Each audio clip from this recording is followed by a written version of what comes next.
this podcast is made possible by the generosity of listeners like you. Kindly consider a contribution through Patreon or PayPal. Links are in the details box to this episode. Patreon is a monthly subscription and you can cancel anytime. And PayPal is a one-time donation. Any amount is appreciated.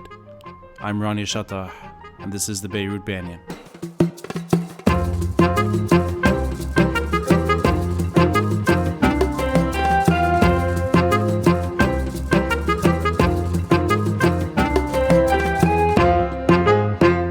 Mohamad Bazzi. I'm a journalism professor at New York University, and I'm the former Middle East bureau chief at Newsday. Let's start with 2003. I think let's start with the U.S. invasion of Iraq and the consequences of that invasion, both intended and unintended consequences.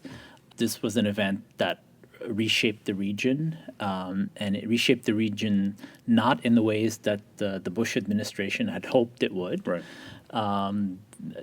As you remember, as many of us remember from being in the region and being around in that moment, there was this hope. There was this kind of very rosy view that the Bush administration had that this would begin this cascade of democratic movements and cascade of perhaps uprisings and elections and this change throughout the region, that it would somehow, the Bush administration would be able to show the Arabs the way, and it would be able to show how democracy can thrive. This was obviously not how things turned out, but there were true believers in the Bush administration who hoped that they could reshape the region by force and also by example of what would happen in Iraq. And at different moments, I think they were convinced that it would happen. At different moments, they thought Iraq would become this model. And then, of course, what ended up happening is that Iraq became the model of what countries in the region and societies in the region did not want to be. They didn't want to be the victims of a civil war, a sectarian war, a war that involved the many neighbors, a regional and global war, and all of that taking place at the same time. And the people who suffered the greatest under this scenario were the Iraqis, of course, as often happens, the victims of foreign intervention and foreign invasions. Now, in many ways, at the same time, and early on, and I was in Iraq in 2003 during the invasion. I was in northern Iraq, in Kurdistan, and sort of made my way south to Baghdad and other cities as the Americans went in. Early on, in those earliest months, there was a lot of hope. Iraqis had a lot of hope. Iraqis thought that the U.S. had almost magical powers because here was this power that was able to finally get rid of Saddam Hussein, this absolute tyrant, one who many Iraqis had only known him and his rule and his very brutal rule. Right. And here was this outside power that came in and removed him within a matter of weeks. At the same time, as things began to unravel over the coming months and several years, a lot of Iraqis, I think, couldn't quite understand what was happening. That here's this power that could remove and unseat Saddam so quickly and so efficiently, and yet couldn't get the power on, couldn't get the most basic services running, couldn't get society in order. And there were reasons for that. There were multiple reasons for that. And sort of there's a long history. We now have a long history of all the U.S. missteps that led to Iraq.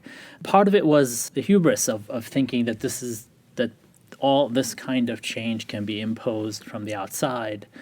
Also that these societies needed these examples, needed America to come in and fix them. I mean, a lot of these ideas we now know to be discredited fairly widely, but they were quite popular at the time. And there was the original sin of the Bush administration going into Iraq under false pretenses, using weapons of mass destruction as the excuse, and offering that excuse to the world, and that excuse unraveling within months and then the years to follow. And you saw that unraveling while you were there. And you're taking me back, I mean, it's 17 years ago. The optimism is, I'm assuming, beyond just being in the north and heading to Baghdad. I'm assuming that this was throughout the country. If you're able to now, with hindsight, look back at 2003 and at least understand the aspirations of Iraqis wanting to get rid of Saddam, do you, in a way, throw that into 2020 and say that now we're trying to do the same thing without external intervention? Is it almost like a genuine local affair as opposed to America sort of coming in and saying, you know, we can get you there? That's a really interesting way of looking at it, and I'm glad you brought up this question of the aspirations and trying to put them in focus. I think it's important for us to put these aspirations in focus, and they were definitely beyond northern Iraq, beyond the Kurdish-controlled territories. I mean, you would see this in many parts of Iraq. Yes. Certainly in the Shia majority parts. You even sense some of it. There was a lot of fear in that immediate period in mid to late 2003. There was a lot of fear in the Sunni majority areas, in the Arab Sunni majority areas. But even there, you could see there were some glimmers of hope. And that moment was squandered, and it was squandered for many reasons. We could spend an entire hour talking about that and dissecting that. We won't do that. But one of the primary reasons was the American sense that it could impose its will on Iraq and the Iraqis, and also the internal debate and the internal conflict that was going on within the Bush administration between the neocons, or those we now know as the neocons, and I guess the more tempered factions, people like Colin Powell and others who were more interested and had made preparations through the State Department and through other mechanisms toward societal building, and then others at the Pentagon and under Dick Cheney's office who didn't want to hear any of that. And that conflict played out in real ways in Washington, and then on the ground it played out in incredibly important ways for the Iraqis. That really set this path of destroying Iraqi institutions, sort of these early decisions under Paul Bremer of de-Baathification, and dissolving the Iraqi army, or the two early orders that really set this path. And then another factor, which we sometimes forget, is that there was a small but very vocal and powerful group of Iraqis, former exiles, who had come back, Ahmed Chalabi and Iyad Alawi and others, but Chalabi sort of is the forefront of that. We often think of him, but he wasn't the only one. And he was one of the ones pushing for those two orders of de-Baathification and dissolving the Iraqi military, and other orders to kind of reshape Iraq in the ways that he and other exiles wanted. And that was really interesting to see. And it was interesting to see in conversations with Iraqis at the time, in 2003 and 2004, I clearly remember, a lot of Iraqis being suspicious of the exiles, and the homegrown leaders that emerged and were trying to emerge in that era, and the way they felt they were being excluded by the Americans and by the kind of burgeoning Iraqi institutions, the way they were excluded because they didn't have those international contacts, they didn't have the previous history, and a lot of them couldn't point to much of history because they were living under Saddam and they were repressed, and so this schism emerged between those two, the Iraqis who came in from outside, the exiles, and they had a lot of power because they were partly being positioned in power by the Americans, and the homegrown leaders who had lived and suffered under Saddam. And that's where you had someone like Muqtada Sadr emerged, a leader who was homegrown, who never left. He never sort of left to live in this comfortable exile. We began to see some of his own competition with other Shia leaders and Shia clerics, ones who had left whether to live in Iran or to live in London or sort of in other places, and he began to gather a lot of support because he had this sense of legitimacy, being the son of a very important cleric, and also having this sense of legitimacy because he didn't leave. And so to bring us back a little bit toward today, in some ways I think we are seeing the Hirak, the uprisings that we're seeing in in Iraq and Lebanon, in Iran to an extent, but maybe I'll focus in a bit on Iraq and Lebanon here, against these very rotten institutions that have been in place for a long time. In Iraq, certainly since 2003, since that moment of the U.S. invasion, and in Lebanon, for many decades, maybe going back. But is that the fundamental change here, that what you saw 17 years ago and the aftermath was within the confines of an external occupation and then, the consequences of invasion? But at the end of the day, there was a local component challenging the order. And 2020, 2019, that you have a similar dynamic without that external, without the consequence of external invasion and occupation, but still local aspirations against the current order.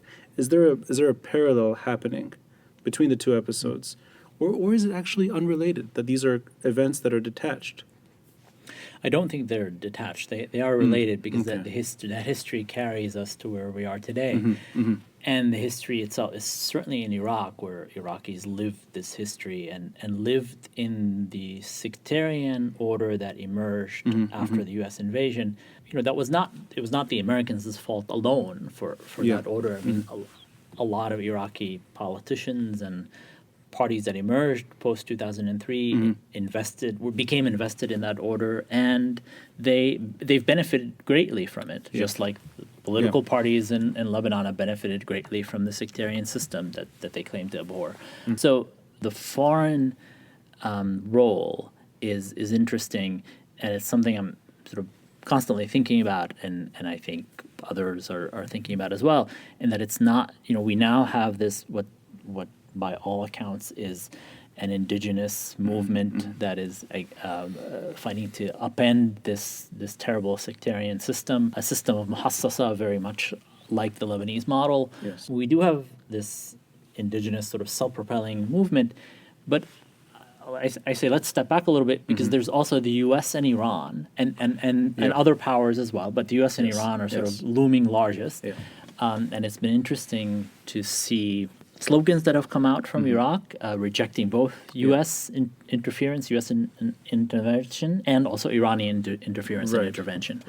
And I think that's been one of the most remarkable things to happen in Iraq, as it's been remarkable in a different way in Lebanon as well. Exactly, and which I think also includes, we can interpret it to include a rejection of foreign interference and foreign intervention, in its broadest sense. Right. But in Iraq, you have we've had the events of the past month and a half since January 2nd, overnight January 2nd, January 3rd, when President Trump decided to assassinate Qasem Soleimani, the head of the Revolutionary Guards, the Quds Force of the Revolutionary Guards, and that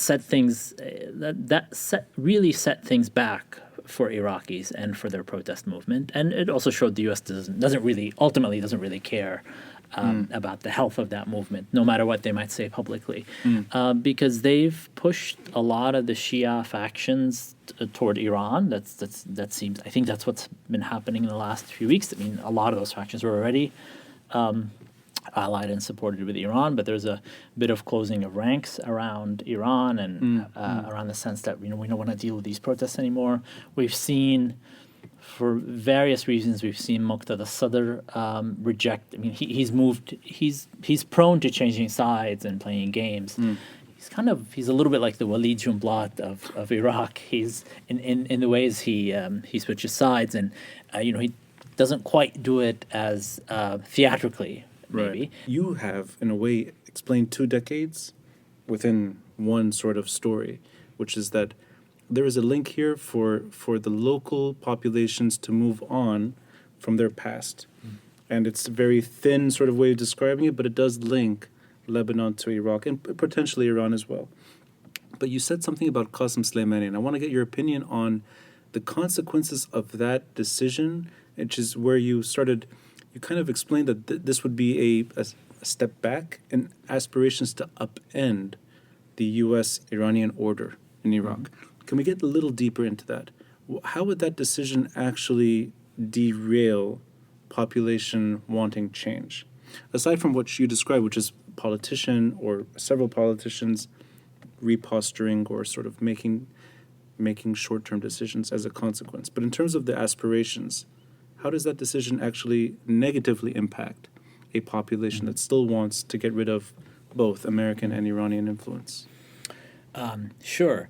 I think one short to medium term impact has been that it's now thrown into question the entire U.S. military presence in Iraq, which was already being challenged, and it was one of Soleimani's goals to eliminate that American presence.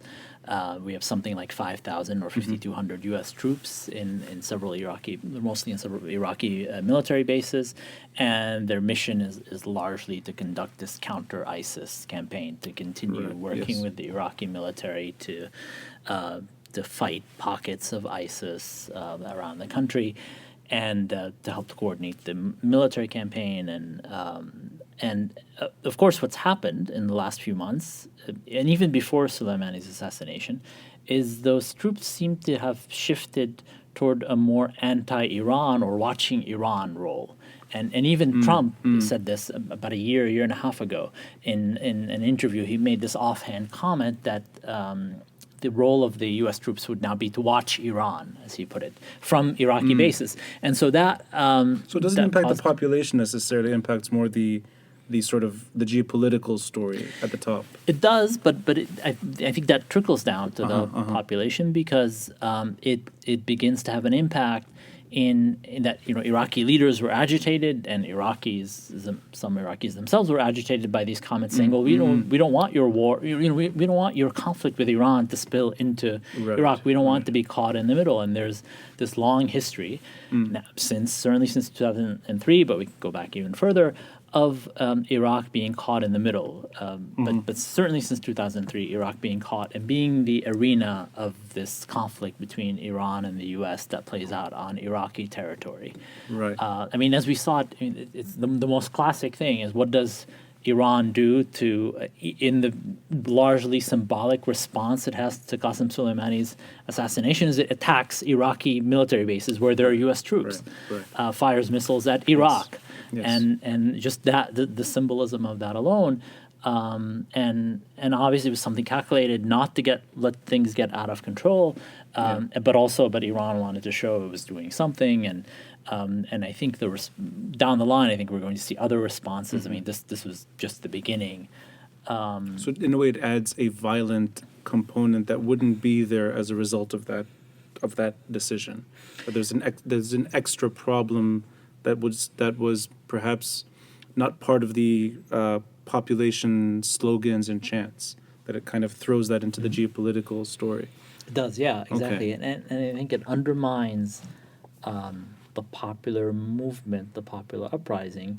It undermines it in that it opens the movement up to accusations of being pro-American, which they had been accused of before Soleimani was assassinated, and they'll continue to be accused of that. The kind of foreign hands behind, which is sort of a classic charge these days. But can the same two things be said at once? That the decision may be counterproductive towards the genuine aspirations of the population, and Qasem Soleimani is really part of the problem too. So, like, in other words, the two kind of stand alone, but they're both true. And is there any sort of hesitation towards leveling the American role and the Iranian role and saying that they're one and the same? And the reason I ask this question is, do you sense that America's role is different than Iran's role in all of its ways, positive and negative, or that they're not really just two powers sort of fighting it out? Yeah. And I know we're getting maybe a little deep into Iraq, but I know that it's something you focus on, and it's a very interesting parallel story to what's been happening in Lebanon. That's a good way of framing it. And I agree with you. I think both things are true in terms of Qasem Soleimani. He was a destructive force, certainly in the region, and he was a destructive force on a lot of levels. He was a hugely destructive force in Syria, in Potentially within Syria's- Iran too, in different ways. Potentially within Iran. It's not. I've seen some conflicting things about whether. I mean, his own branch of the Revolutionary Guards was able to keep its hands clean for the most part from the most recent internal repression. Okay. Because he was focused outward. Right. But there's no doubt that he has a lot of blood on his hands. Yes. But at the same time, his removal, and while some people understandably celebrated his removal, yes. We saw fairly credible accounts that he did push Iraqi leaders toward really severe repression of the protests when they started in October. I'm not sure they needed it. I mean, that might have been their natural response anyway. But he seemed to push for that, and so it looks like he had some hand in the repression that killed, many hundreds of Iraqi protesters after the protests began in October. But at the same time, removing him doesn't remove Iran as a source of that repression. It removes him. Iran and those leaders in Iran are very good at developing institutions and investing in institutions. So someone else has replaced him now as the commander of the Quds Force. Someone, it looks like, not quite as charismatic as him and may not be going around the region in the same way he was, but will be effective nonetheless because the institutions will persist and will continue. And now he's this martyr figure for the institutions and for its allies around the region.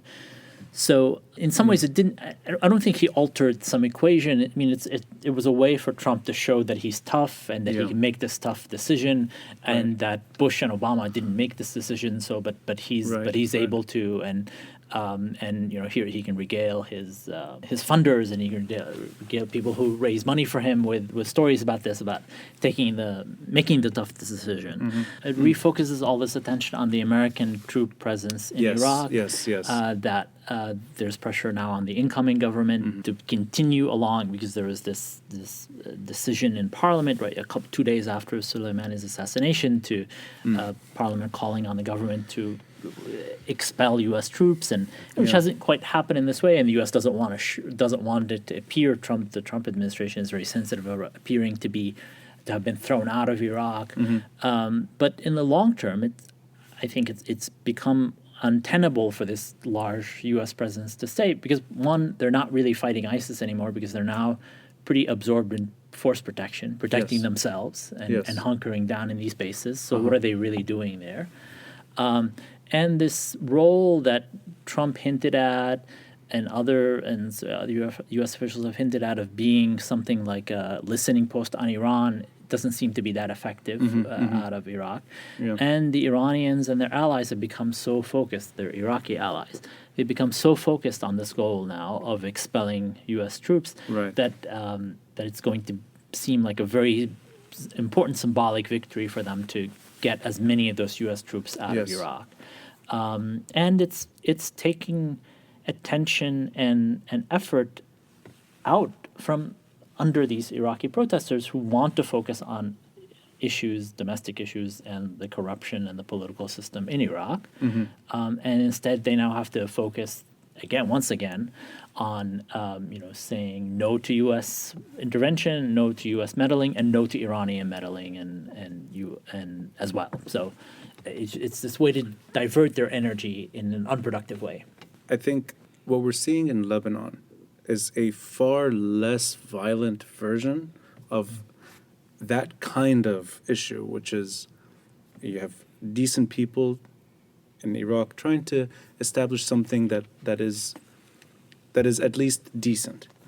And then you have two protesters compared to potentially thousands in Iraq. Nearing 1,000, I've seen. 1,000, yeah. So that's, just the fact that Lebanon has been very nonviolent compared to at least Lebanese modern history, the geopolitical story may be far less heightened at the moment in Lebanon, that you don't have this sort of American-Iranian sort of battling it out in Beirut. Yes, they're busy doing it in Iraq. But I was very lucky, because I only met you 10 days ago at an LAU event, and you were on a panel with someone I recently talked to, Tanasis Kambanis, And it was an interesting discussion on, I think it's almost like the mirror of this conversation, which is the Lebanese struggle for change. And we focused in on several topics, and one of them was Hezbollah. And I want to just get your opinion on Iran's capabilities in Lebanon and Hezbollah's particular role in the current situation. There's obvious overlap here. And I'm going to ask you the most sensitive question up front, and then we can sort of we can sanitize our hands as we talk more. Okay. Without the Purell. Yeah. Do you see Lebanon or the Lebanese protesters able to move on from the post-war order and in all of its facets, its corruption, its crony capitalism, everything that transpired under Syrian occupation, and of course the sub-state behavior that we've all sort of adjusted ourselves to for a long period of time? This predates Hezbollah, but Hezbollah is that actor today. That the Lebanese can achieve something better so long as there is a geopolitical component that has a local component within it, and that the Lebanese are perhaps stunted as a result of a group that has the capabilities to at least use violence when necessary and to a degree dictate most security matters. It's a big question, and it's a sensitive question, and I'm trying to be very careful without sort of, I don't want to sort of overstep in this question without, I'd like to give you as much time to answer this, but I say it from a place of potential disagreement with what I heard from the panel. And it wasn't not just you, but with Maya Mikdashi and Tanessis as well. And I asked him the same kind of question, which is, how detrimental is Hezbollah to Lebanon moving out of the post-war order? It is a really big question. We might have to take it in multiple parts and multiple follow-ups. And we'll have to go down Zawarib and sort of things. Yes. And then 5 years from now, we'll get nowhere. Yes. So I would hope that the movement in Lebanon succeeds, because I mean, my own personal feelings of what needs to happen, and also my affinity for the protesters and what they're trying to achieve, and also just this sense of pride. I mean, as a Lebanese person, and someone who spent a considerable part of my life in Lebanon, and still having family members, immediate family members there, and lots of extended family there. And it was nice. You told me you made it to the protest. You were able to see. Yes, in January. I was on a visit, and I was visiting Beirut in January. I saw some parts of the protests, and so just on that personal level, I hope it succeeds. I want it to succeed, and I think it's really the only way that can save the country. I mean, that's just on that most basic level, and I think anyone basically awake or alive should be able to see that. Basically, except for the ruling class, except for large elements of the ruling class in Lebanon, and I think that's where the layers of obstacles come in. I would say they're this very, I can't quite put my finger on the word of almost, they're not quite cobwebs, but there's just layers and layers of obstacles that are largely internal, but also some external ones as well. And that's where that's where Hezbollah comes in, both as an internal factor and an external factor. Right. And I think that's what makes this question a little bit difficult to answer, because it's these domestic layers on top of external layers as well. Well, let me take one part of it first, which is that I think one of the main things that needs to happen, and it's hard to see how we get from point A to point B on this, is that a lot of this is going to require the ruling elite, the ruling class in Lebanon, the ruling parties, to reform themselves out of power, essentially. And that's very difficult. It's difficult to see how we get from point A to point B there. But that's ultimately what needs to happen. They need to go along with reforms and compromises that will essentially weaken their hold on power. And so far, they've shown very little interest in doing that. Yeah. And Hezbollah is among, not the only party, not the only force, but is among the forces that has shown that. Yes. And that's where the rhetoric of Hezbollah over decades, over the years, as the kind of movement it's presented itself, the kind of political movement has said it's against corruption, that it's for reform, that it's for improving the lives of Lebanese. That's where that rhetoric meets up against the reality of Right. it benefiting from the system as it exists now and not wanting to upset it. They probably don't want to upset the system. I'm speculating here for a number of reasons. One, it's been working for them, and it's kept them the dominant military force in the country and effectively one of the most dominant political forces as well. Yes.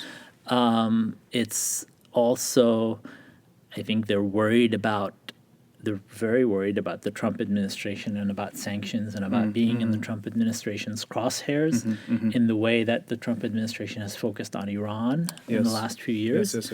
I mean, we've heard a lot of statements and rhetoric from Hezbollah and Hezbollah leaders about that they have their own financial system and their own sort of they're not that reliant on the Lebanese banking system, and to an extent I think that's true, but they are reliant on it to some extent, and there are even if not members, there are supporters, there are people in the Hezbollah orbit who rely on that system. There are Lebanese business people in Africa, certainly that rely on the banking system. Right. I'm not an expert on this. I kind of know the broad contours, but they rely on the Lebanese banking system in ways that are going to be very difficult to replicate. And there's some funding that comes in to Hezbollah, whether directly to the party or more tangibly to some of its social service networks that comes in through these business people and through these business interests. And so there's a squeeze on that now. So it's going to affect everyone, including Hezbollah. On that geopolitical level of, Hezbollah made a decision in 2011 after the Syrian uprising started, and then into the next, probably 2012, 2013, were the critical years of the Syrian uprising, and then into the civil war. It made a decision with Iran to support Bashar al-Assad fully and to go all in to keeping Assad in power. And that decision had pretty important consequences in Lebanon, in the region. It certainly feels, I think, to many Lebanese that Hezbollah didn't consult them on that decision at all, and portrayed it as this is what needed to be done to stop the jihadists. But the jihadists weren't there at the very beginning in 2011, 2012 even. That came later, and sort of protecting Lebanon, protecting minority communities, protecting Christian communities, Shia communities, other non-Sunni communities in Lebanon, that role didn't really emerge until later. And I think we should be honest about that, and Hezbollah should be more honest about that. So being able, but to its own constituency, I think it largely was able to sell that narrative, being the bulwark that stopped ISIS. And there were moments when ISIS was close to taking chunks of Lebanese territory. That's part of the reality as well. And we can, sort of the sequence of events and what happened first. Would it have happened if Assad's regime wasn't hanging on, thanks largely to Iranian and Hezbollah support, and then later Russia? Maybe that's hard to see which it's kind of a chicken or egg question. That decision that turned Hezbollah into this enormous force, regional force, not just dominant force in Lebanon, but kind of this tip of the spear for Iran, or however we want to characterize it. That decision has had profound consequences for Lebanon, and it's a decision that Hezbollah and its leadership kind of took on their own. Yes. So they didn't involve other communities in Lebanon in it. They didn't go back to the consensus model that's existed in Lebanon for a long time, and that has many problems that also landed us at the place we're at now, of political turmoil and the economic collapse. But there were some positives to that consensus kind of model, but Hezbollah didn't involve other groups in that, and just as it didn't involve.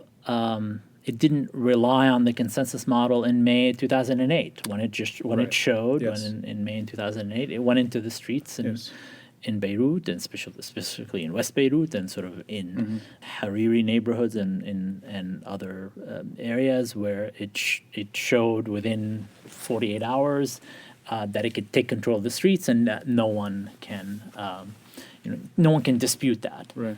Because it felt threatened at that point. Hezbollah felt that it was something essential. Its communications network was under threat, and so this show of force was able to do and kind of silenced all opposition at that point, and also became clear, and as we saw later, that the Bush administration wasn't going to intervene on anyone's behalf, and that ship had long sailed. Yes, but I mean, in trying to translate at least the Lebanese moment into something different, and I mean it in terms of genuine political reform.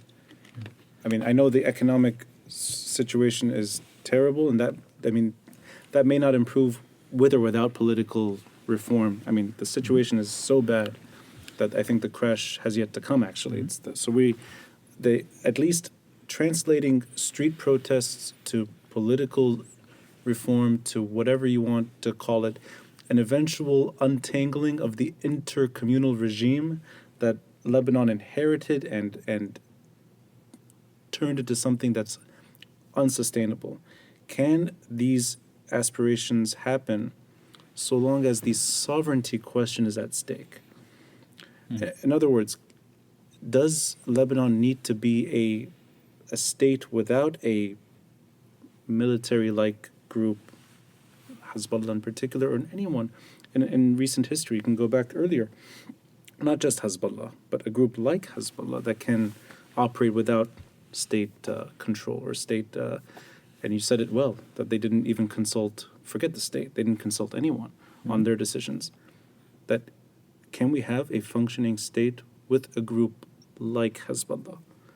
I think those structural reforms, the structural changes in governance, in the ways that the sectarian parties operate, and the ways that sectarian communities deal with each other, I think that does need to be dealt with separately from Hezbollah, because, and even though it might sound counterintuitive, but because that the kind of new form of power sharing and governance we hope emerges out of the popular protest movement. I think the danger is if you're first trying to change Hezbollah's role, that's going to be such an insurmountable roadblock at this point. And it's going to make the Shia community feel threatened in a way that and targeted, unlike other communities.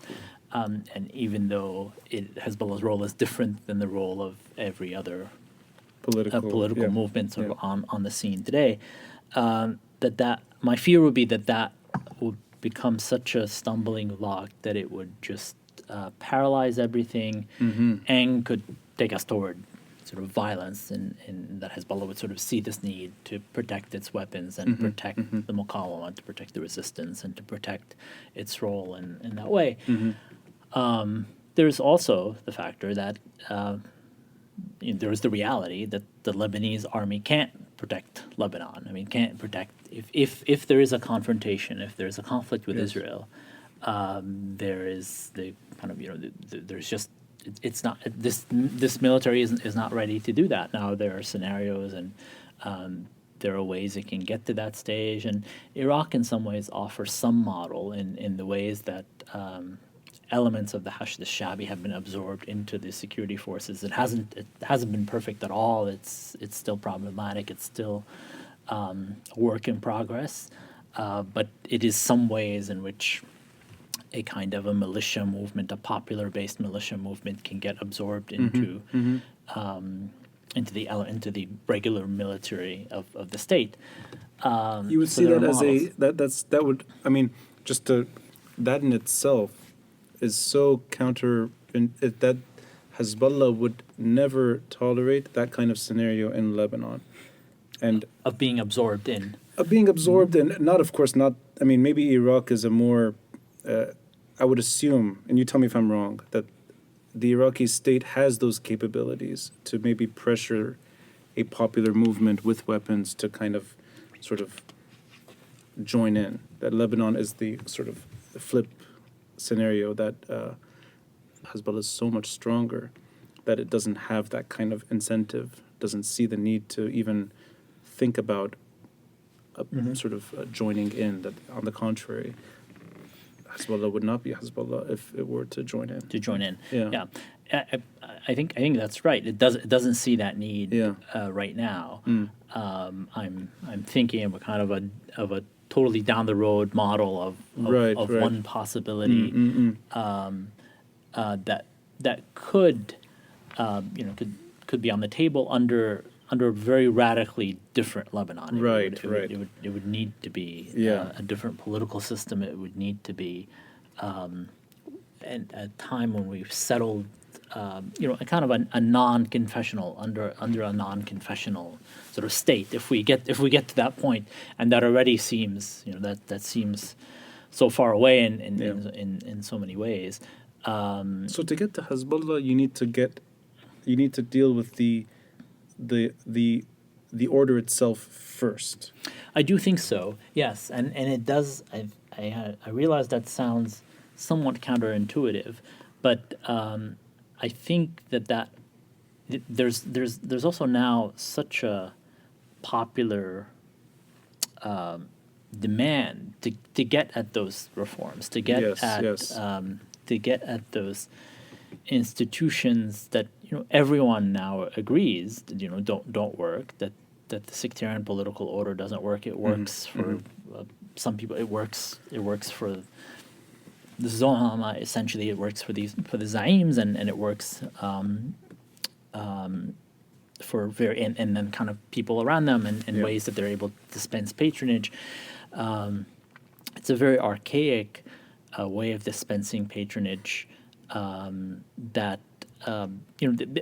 they have those systems in place, and it's and if they're counting on a breakdown in the social order and also an economic collapse, the Zohama, I think, will want to deploy the systems they have in place, because they can kind of coalesce for at least some short to medium term. They could survive, and they could protect their communities in ways to make them survive as well. But it doesn't last over the long term, right?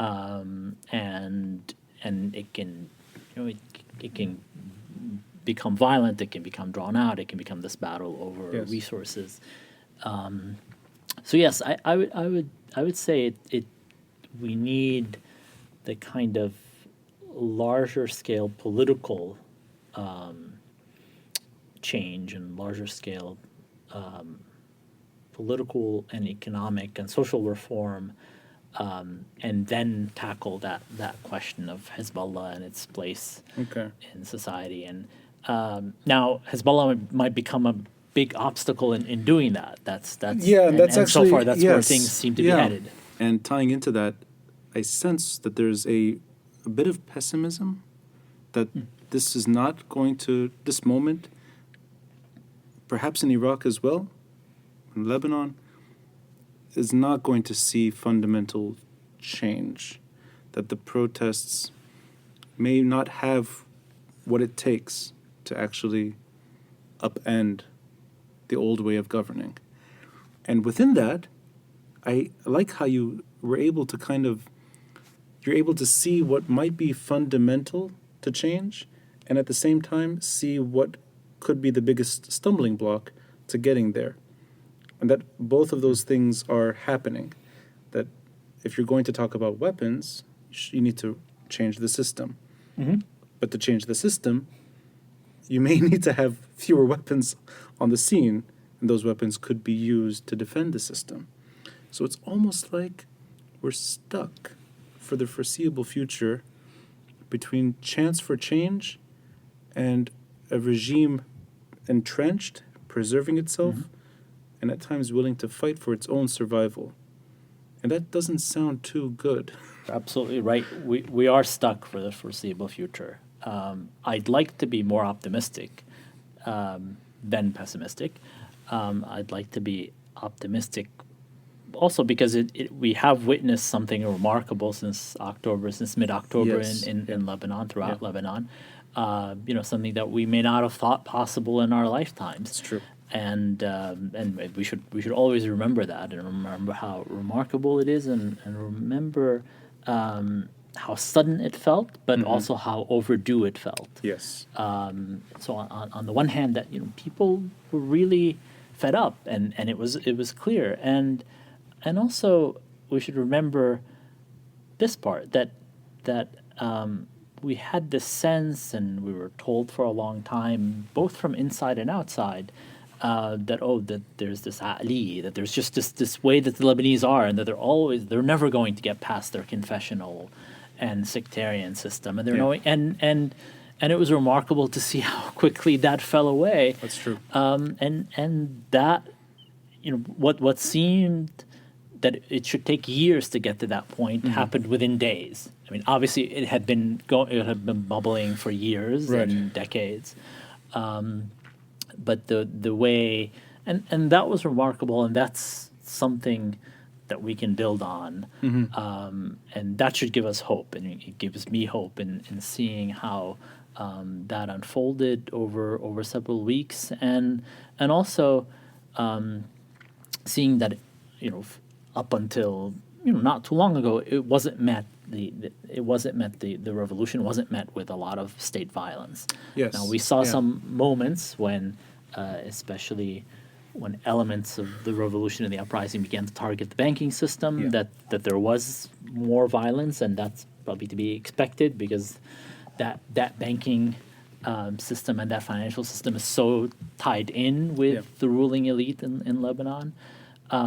It did definitely steer some protesters away as well. It may have had two effects, really, which is escalating and also sort of steering, yes. Yeah, so diminishing the moment to a degree. Yeah, and there's I think one impact of the financial crisis and this constant sense of looming financial collapse is it makes people discouraged. It makes people worried about just day-to-day survival in ways that you're sort of torn between this longer-term goal of having some impact, of seeing your life improve. It just becomes hard.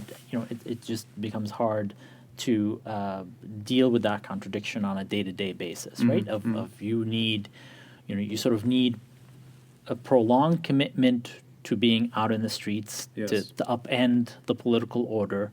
But if you're out in the streets all the time, you can't do these very selfish things that might seem to you selfish of just ensuring your own survival and your own ability to weather this coming economic collapse that everyone keeps talking about. And so you might withdraw, and especially if you have family to take care of. I mean, all of the life things that then come into your calculation. And I think that part makes me both optimistic and pessimistic. Pessimistic about the resilience of the political structure and the groups and the leaders that we've had since the war, and who've shown that they're willing to do almost anything to keep power.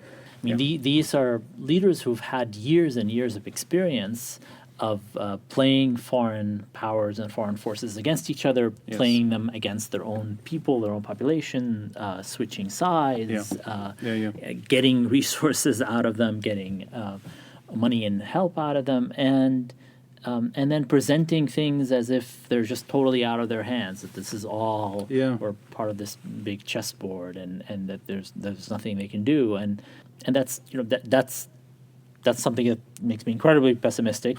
I suspect it makes you pessimistic as well, of this lack of responsibility. But one optimistic angle, one optimistic side to the protest has been that people have kind of called this bullshit. I mean, people are no longer letting a large segment of people, segments that went out into the streets in October and later, have kind of said, enough is enough, and we're not going to put up with this anymore, and we're not going to play this game. And that's a kind of political consciousness that's impressive, and that hopefully we can build on as time continues. I hope both of us live long enough to see what we both want, which is just a functioning, decent Lebanon that isn't stuck and retrograding into something that gets worse and worse over time. We're both old enough to have seen the darker years.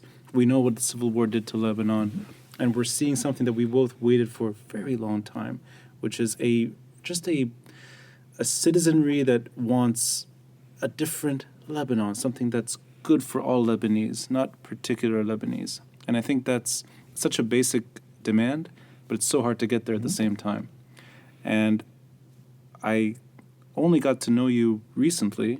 I've been following your more recent articles in The Guardian. And I'm going to actually link up a recent New York Times piece, a piece in The Nation, and in January, just after Soleimani's killing, you had a piece in The Guardian as well. Really, thank you for sharing your own perspective and long view, from whether it's reporting on the ground in Iraq and the region, or even being a professor here at NYU, sharing your thoughts. I really appreciate your time. Thank you. This was great.